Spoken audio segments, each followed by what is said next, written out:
akan saya mulai dari yang pertama, dari basic yang pertama di dalam trading, eh, baik itu di forex spot atau di binomo, binary, Olimtrade, semuanya menggunakan candlestick.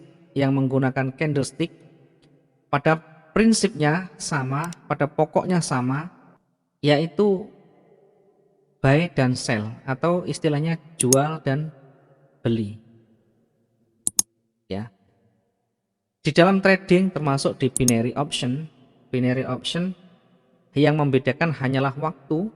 Kalau di binary option itu kita dibatasi oleh waktu, kalau di forex spot tidak. Jadi biar teman-teman juga paham dan tahu, paling tidak eh, mengenal bedanya binary option dan forex spot. Saya akan coba gambarkan sedikit saja biar nanti tidak kesulitan.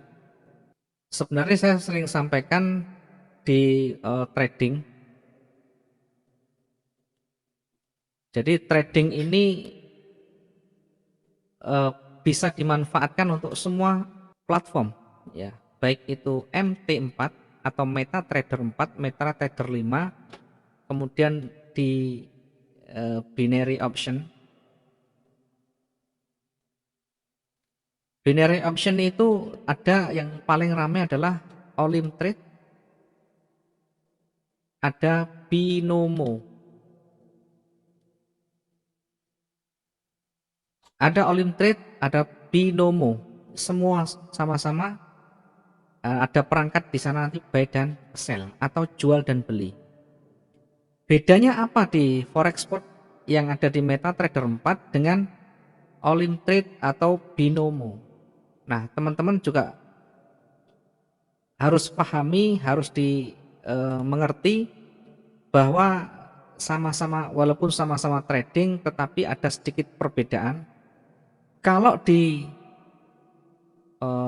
binomo atau binary, ya, saya ngomong binary option, ya. Binary option tadi ada Olimtrade, ada binomo yang paling rame. Jadi dua-duanya adalah platform sama halnya dengan MetaTrader, ya. Tetapi di binary ini yang membedakan ada batasan waktu,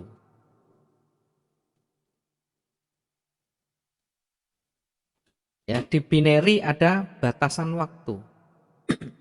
Nah, sementara di forex spot tidak ada. Selagi masih kuat dananya, tidak ada batasan waktu. Maksudnya seperti apa batasan waktu? Nah, di binary ini ketika kita mau entry, itu kita memilih menggunakan waktu berapa menit atau 1 jam misalkan. Misalkan kita memilih 30 menit. Ya, kemudian kita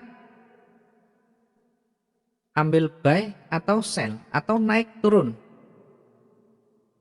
Ya, di sana ada pilihan buy atau sell atau naik atau turun. Ya, ada naik atau turun. Pilih salah satu sesuai dengan analisa, sesuai dengan perkiraan kita. Misalnya kita ambil buy atau naik ini. Kemudian ternyata ketika 30 menit ini marketnya turun. Artinya rugi. Nah, ketika sudah mencapai waktu 30 menit, maka otomatis ini akan close by system. Apakah itu untung ataukah rugi?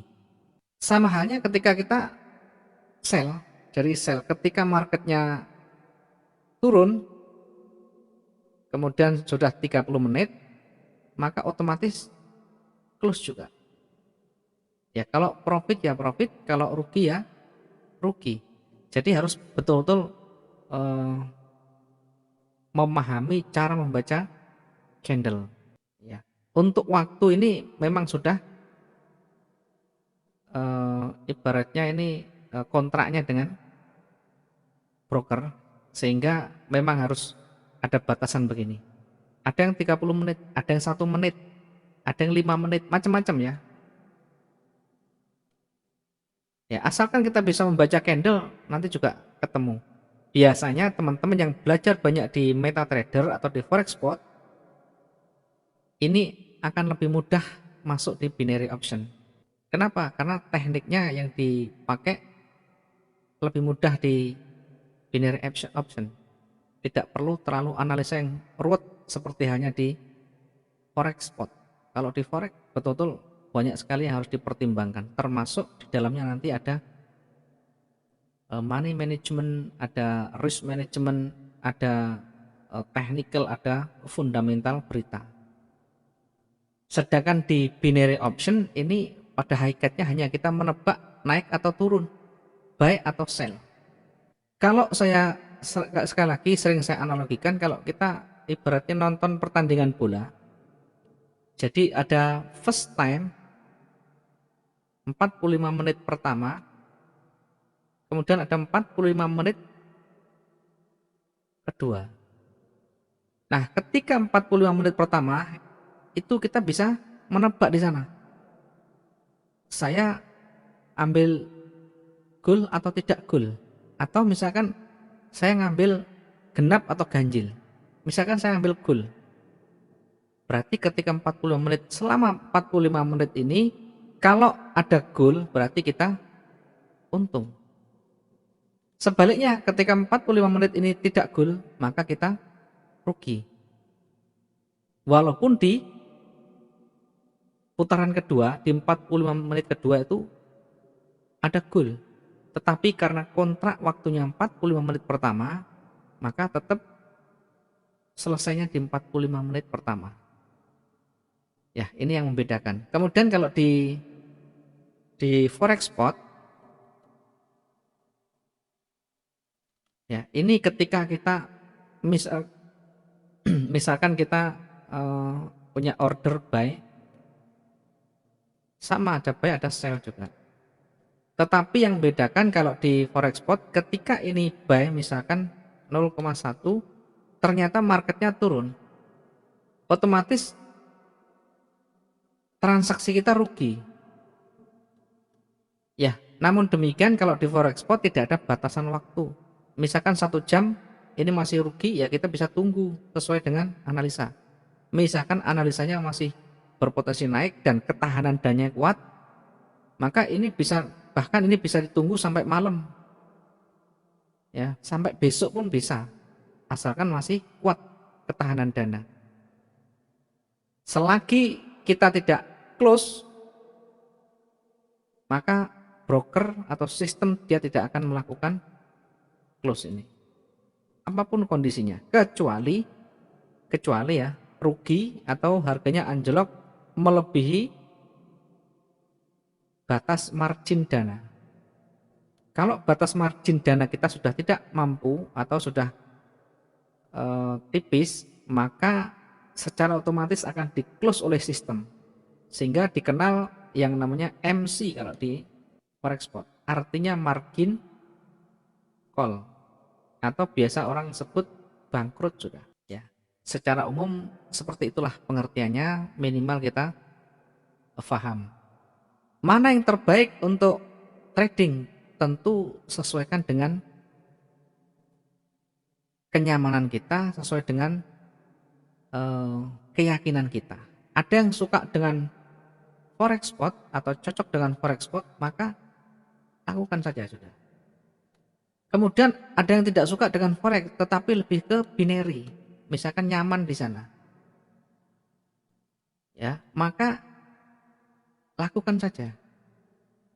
Yang penting inti dari semuanya kita bisa profit, kemudian lancar WD-nya atau withdraw-nya atau tarik tunainya. Tidak ada gunanya ketika kita di forex pun misalkan kita sudah profit banyak tetapi tidak bisa WD, tidak bisa tarik tunai, ini tidak ada gunanya.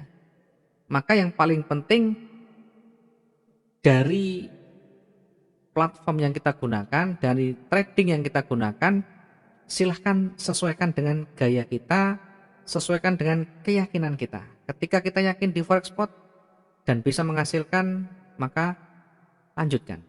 Sebaliknya ketika suka dengan binary spot, binary option, dan di situ nyaman, lebih enak, lebih bisa profit, maka lakukan saja.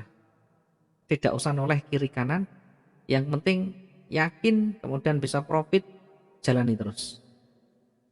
Ya, saya tidak dalam kapasitas mengarahkan ke salah satu, tetapi saya memberikan keseimbangan informasi. Ya, seperti itulah. Ada kelebihan dan ada kelemahannya. Dua-duanya pasti ada itu.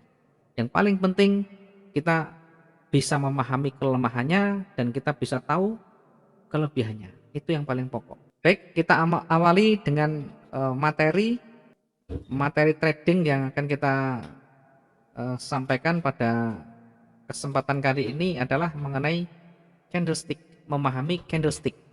Ya, memahami candlestick. Kenapa pakai candlestick? Karena candlestick ini adalah salah satu indikator yang paling akurat. Tidak ada yang menandingi keakuratannya candlestick. Ya. Kalau kita punya indikator banyak sekali, ya mungkin bisa membantu meringankan beban pikiran kita. Ya monggo silahkan, tidak ada salahnya dicoba. Tetapi sekali lagi, yang paling akurat dan paling bisa diandalkan adalah indikator pola candlestick itu sendiri. Jadi indikator yang ada di candlestick itu sebenarnya sudah merupakan ya indikator. Misalkan begini, kalau ini saya kasih contoh, misalkan saya sering memberikan contoh yang gampang. Ini saya kasih contoh pedagang,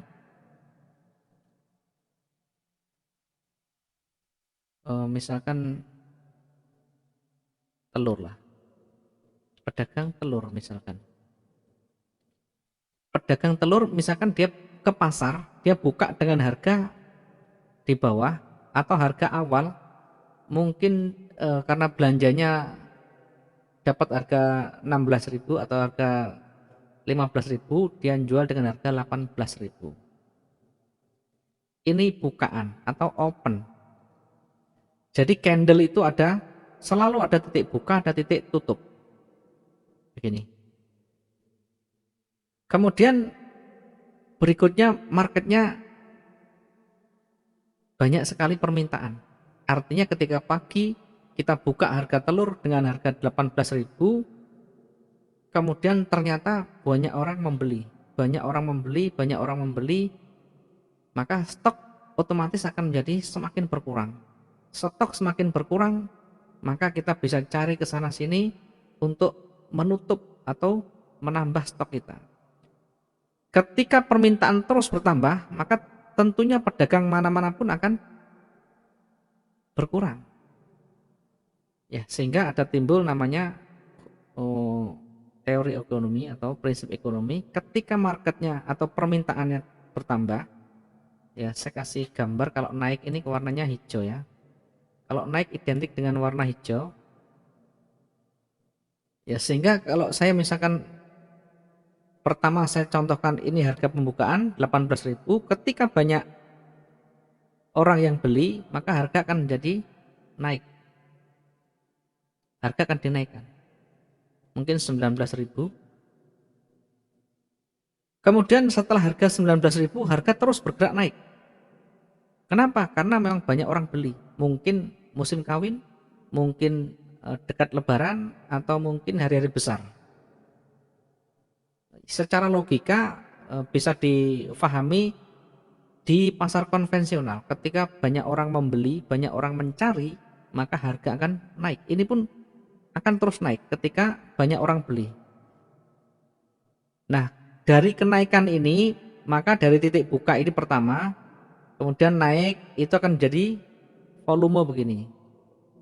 Jadi pertama, ini dibuka, kemudian selanjutnya karena pasarnya begitu cepat dan permintaan banyak, maka harganya naik. Harga naik itu dilambangkan dengan candle begini. Jadi candle utuh begini. Ini adalah harga naik. Ketika di harga 19.000 masih rame, maka harga akan dinaikkan lagi. Ya artinya permintaan makin banyak, harga akan semakin melonjak. Ya, ini artinya naik. Ketika nanti 21 masih banyak orang beli, maka harga telur bisa mencapai angka 24 24.000 misalkan. Ya, 24.000. Kalau saya contohkan seperti ini, biar tahu, paham dan memahami konsepnya. Kemudian setelah harga 24.000 ternyata mulai sepi. Ya, mulai sepi. Mulai sepi berarti kalau tidak ada pembeli, otomatis pedagang tidak akan dapat keuntungan. Makanya harga diturunkan lagi. Dari harga 24 turun lagi menjadi 21 lagi. Ya, maka grafiknya dari tebal menjadi turun. Tetapi di atasnya di sini ada ekornya. Ya, di atas ada ekornya. Ini adalah bentuk penolakan. Yang tadi awalnya begini, penuh, kemudian tidak ada yang beli di harga puncak, di ujung harga 24.000, ya, maka harga menjadi diturunkan lagi. Supaya apa? Supaya ada orang yang beli.